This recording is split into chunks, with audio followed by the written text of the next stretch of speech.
Hi, it's me again with Corel Draw Tips and Tricks. And somebody posted this file on my Facebook page. And I love a challenge, and this was a challenge. The contour tool was blocking off this edge.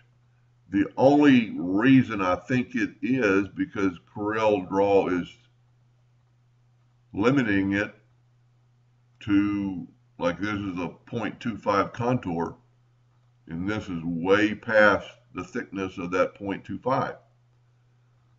So, and I tried it many different ways, and the only way I could figure out how to do it would be to go the opposite direction. So let's go to Effects and Contour, but we're going to contour to the inside, and we still get that sharpness. Then you can take your Smart Fill tool and fill in your contour, and you get that effect. Or you could do this.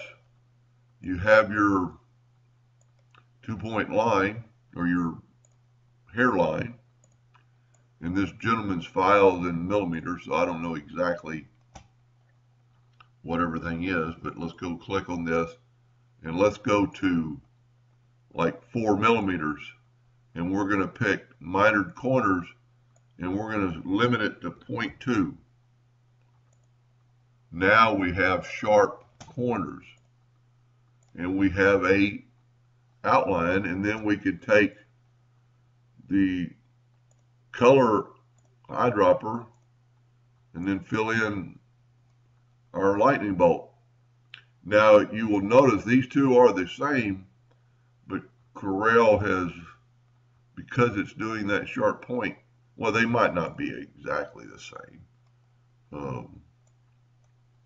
There we go. It's a little bit thicker.